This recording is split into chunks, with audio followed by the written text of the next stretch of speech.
Yo, I am Kirsten Johnson of richerexperiences.com. And today we're talking about how to heal from toxic shame, which is the same thing as how to work on self-love. Because self-love is the antidote for toxic shame.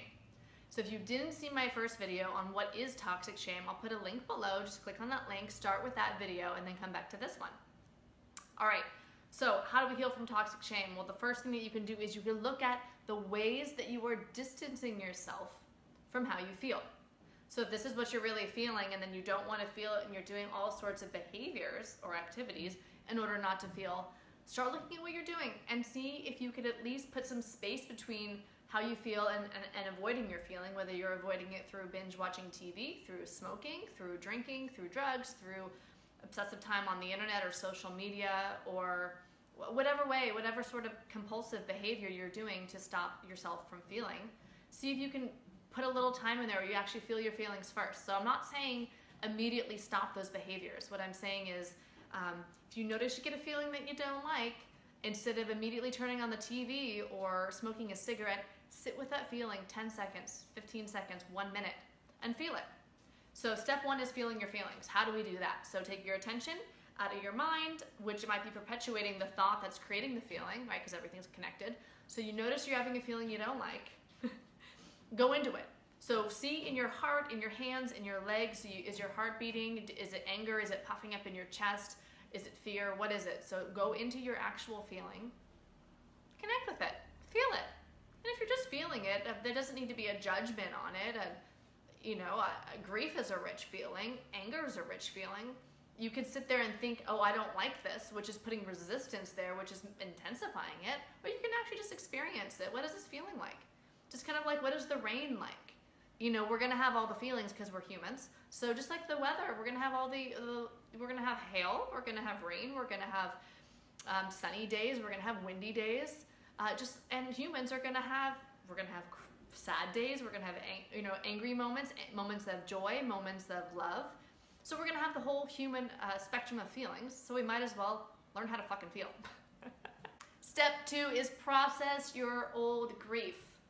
So toxic shame often comes from traumatic childhoods or being traumatized in our childhood, so it could have been real or imagined, right? If we perceive our childhood at the time as a traumatizing experience, then we are going to internalize that. We most likely have a lot of unfelt, unresolved feelings blocking our heart from fully experiencing life. So go into that and feel your old grief. Grieve the childhood you didn't have. Grieve the things that happened to you that maybe you don't want to think about. But it doesn't, just because you're not thinking about it, doesn't mean that it's not there weighing on your heart. So when we can go in and we put on our big girl, big boy pants, right? And go in and feel our feelings, whether you do that with a therapist or whether you do that by going on YouTube and Googling inner child meditation. Hope I didn't lose you with that word right there. That would have lost me years ago. But seriously, do an inner child guided meditation on YouTube. Check it out.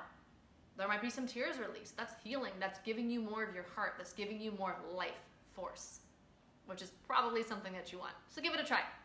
Number three is change your beliefs. So if you have this fundamentally flawed belief, the toxic shame core, right? So I'm unlovable. There's something fundamentally wrong with me. I'm a fraud. I'm not good enough. I have no value. If that is what is underneath everything, then start to change that belief. I am lovable. I am good enough. How could you not be lovable? I mean, that's fucking crazy. Of course you're lovable. It's the nature of a human. We're lovable, right? And how could you not have value? And how could you not be enough? Enough for what? For what? What are you comparing yourself to? Right? So it's obviously not true. Of course you're enough. Of course you're lovable. Of course you have value. Of course nothing is wrong with you. How could there be something wrong with you? You know, someone once said, the only thing fundamentally wrong with you is that you think something is fundamentally wrong with you. I love that. So there's nothing wrong with you. But it's not about you listening to me saying that, right? It's about you changing the belief deep inside your heart. So a way that you can go ahead and do that, and this might be a little scary, intimidating, but go ahead, find a mirror. Look in that mirror and say, I love you. Just like look straight in that mirror for 1 minute and just keep telling yourself, I love you. I love you. Looking in your eyes, I love you. Very simple and very powerful. Start planting the seeds of the beliefs that you want to have, the beliefs that were planted in you as a child. I'm not enough. Did you one day say, hey, I'm going to decide to be unlovable? Fucking no, you didn't. So why don't you decide, I'm going to decide to know that I am lovable, to know that I am a child of God. I am this light being, right? And that of course I am lovable. And why don't I plant that seed, and why don't I water it? And watering it is telling yourself, I love you, looking in the mirror. There's other ways you can water that seed too. But you've been watering this other seed of I'm not good enough for a long time, probably. Most of us have, especially toxically shamed people. So now water the other one. I am enough. I am lovable. I do have value.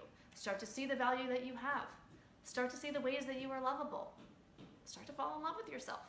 It's an act and a practice. Condition yourself to the truth, which is you are lovable. For real, because you were conditioned to the false. So you got to break that down by conditioning yourself to the truth, what you actually want to believe, which is actually the truth, which is that nothing is wrong with you and that you're lovable. You are a perfect child of God. Number 4, forgive. Some people think forgiveness is letting people off the hook. It's not. Forgiveness is for our own hearts. When we forgive somebody else, we're not forgiving what they did. We're forgiving the anger that we hold over our heart. And what's underneath anger? It's the sadness. It's the grief. So the anger and the grief are on top of our heart. So when we don't forgive, we have a layer, think of it like a lump of grief, a lump of sadness, a lump of unfelt tears, just waiting, blocking you from the joy and the full vibrancy of life. And on top of that sadness is the anger. So if we can practice forgiveness, we can let go of that anger, we can let go of that sadness. It doesn't mean if you did something wrong, it's okay with me. It means that I'm no longer going to block my heart, my life force, from joy, from love, from everything else, and all the experiences of life. I'm not going to numb out to life anymore. I'm not going to be afraid to open up because of something in my past. I am willing to be open, which means, guess what? I'm willing to cry. Is it really that big of a deal to shed a couple of tears? I actually like crying. I actually like grief. I think grief is really, really, really rich. My preference is joy, but I don't mind grief. I actually went through a deep grieving process, which is how I know some of this information, where I went through and connected with that source, that inner child within me, the trauma that had been done in my own life, went through a grieving process, and it was the most beautiful time of my life because it was the first time ever that I refused to abandon and reject myself. Because when we don't feel our feelings, what we're doing is we're saying, what's happening here isn't true, it isn't real, or I'm going to ignore it, or I'm going to act like it's not happening, I'm going to cut it off, and I'm going to choose to be something different, which means I'm rejecting myself, I'm abandoning myself. So this whole process of healing from the toxic shame and getting into self-love, right, the antidote, is learning how to love ourselves, which means radical acceptance. So that's like the whole process, right? The feelings. It's radically accepting everything that I feel.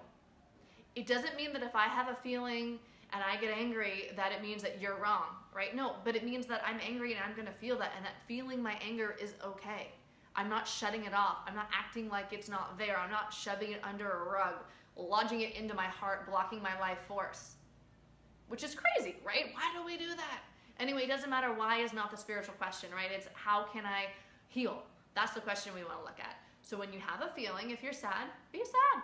If you're happy, be happy. I mean, it's really simple. Somehow we get it all backwards.